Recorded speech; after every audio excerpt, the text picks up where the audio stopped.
Picture a muddy field, two groups of people, one ball, and thousands of people screaming from the sidelines. You have seen this before. You have probably felt it. That pull in your chest when your team scores, the rage when they don't, the way 90 minutes can feel like a lifetime. But here is what nobody tells you. The game you are watching is not a modern invention. It is not a product of Victorian England or a set of rules written in a London pub in 1863.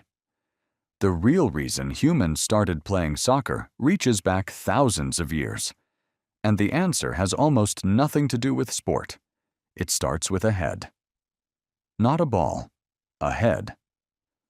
Historians have long pointed to Mesoamerica as the birthplace of ball games.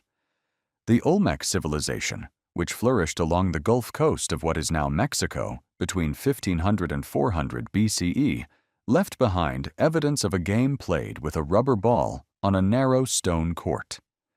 The courts themselves were enormous, sometimes over 100 meters long. The walls were steep. The ball was solid rubber and could weigh several kilograms. And the game, researchers now believe, was not entertainment. It was ritual. The ball represented the sun. The court represented the underworld. And the outcome of the game had cosmic consequences for the people watching it. Archaeologist Michael Coe, one of the leading scholars of Mesoamerican culture, argued for decades that these ancient ball games were tied directly to the myth of the hero twins, a story from the Mayan sacred text, the Popol Vuh. In this story, two brothers descend into the underworld and defeat the gods of death through a ball game. The game was resurrection. It was a performance of the eternal battle between life and death, played out in front of an entire community.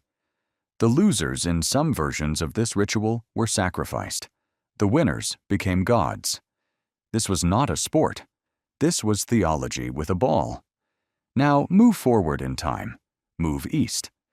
Around 200 BCE, in Han Dynasty China, soldiers were playing a game called Cuju. The name translates roughly as kick the ball. Players used a leather ball stuffed with feathers and hair, and the goal, literally, was a small opening in a net suspended between two bamboo poles. The Chinese military used Cuju as physical training. It built stamina. It built teamwork. It built the kind of explosive short sprint fitness that ancient armies needed. The historian Dai Ye, writing in the Han Dynasty, described Cuju as a tool for developing military discipline and physical conditioning. Your body, doing what bodies have always done, preparing for conflict by playing at conflict. But there is something deeper happening here, something that goes beyond ritual and military training. To understand it, you have to think about what a community actually is, and why it needs games at all. Anthropologist Robin Dunbar is famous for the number that bears his name, Dunbar's number. The idea that humans can maintain stable social relationships with roughly 150 people at once. Beyond that, the brain struggles. But here is the problem.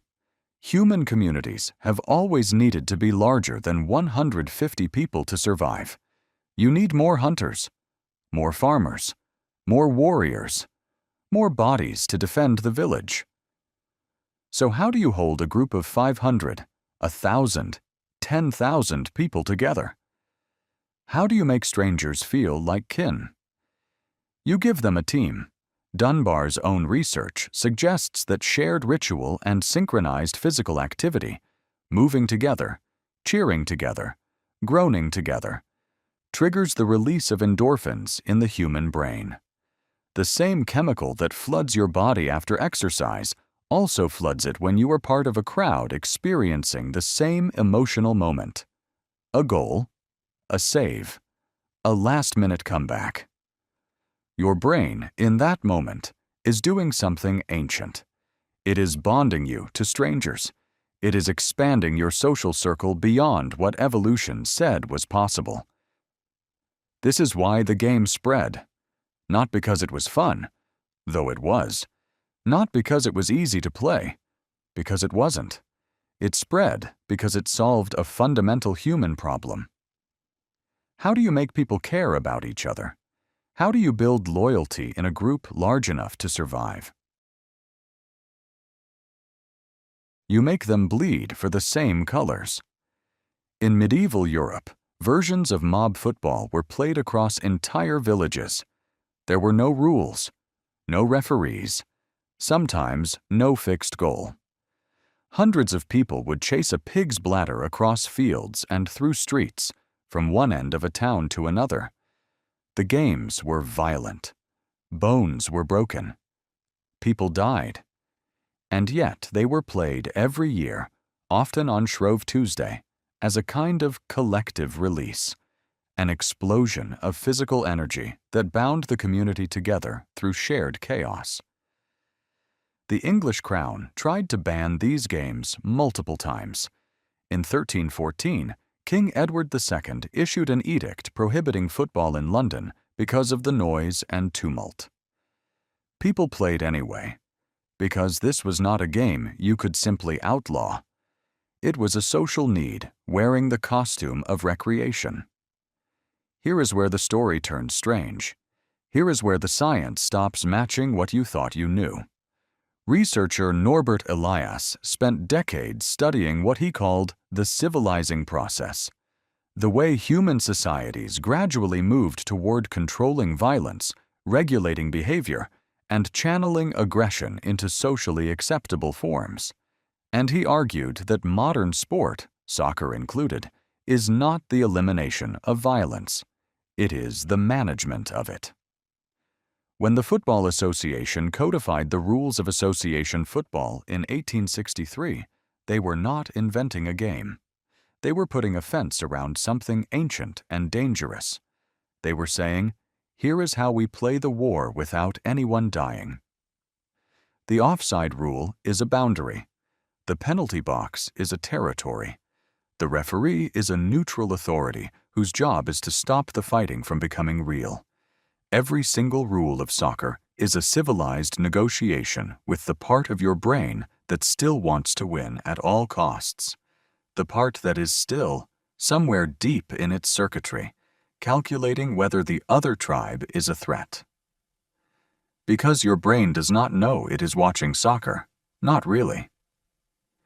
The research of psychologist Daniel Wann, who has spent his career studying sports fandom, shows that fans of losing teams experience measurable drops in testosterone levels and self-esteem, the same hormonal profile as a warrior returning from a lost battle. When your team wins, your body behaves as if you personally survived a conflict. Your cortisol drops, your testosterone rises, your sense of social belonging spikes. You're not watching a sport. Your body is processing a tribal outcome. And this is the mirror the game holds up to you, whether you want to look into it or not.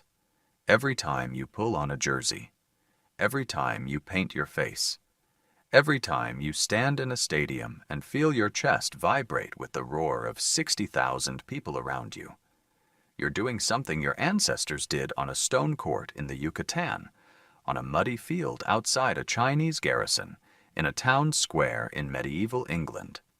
You're using a game to feel less alone. You're using conflict to build community. You're using the language of war to speak the dialect of belonging. The Olmec did not invent soccer. Neither did the Han Dynasty.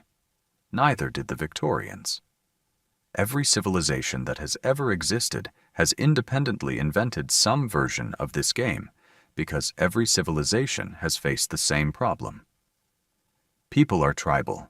People need enemies, and people need a way to have enemies that does not end in fire. The ball is a compromise, the oldest compromise in human history.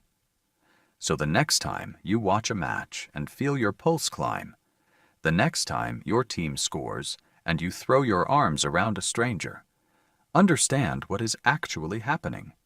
You are not just watching a game. You are participating in a ritual that is older than writing, older than farming, older than the wheel. You are doing exactly what your ancestors did when they kicked a rubber ball across a stone court and called it the sun. The game has always been about more than the game. It has always been about us. And now, every time you watch the ball hit the back of the net, you will know. That feeling was never just about soccer. It was always about survival.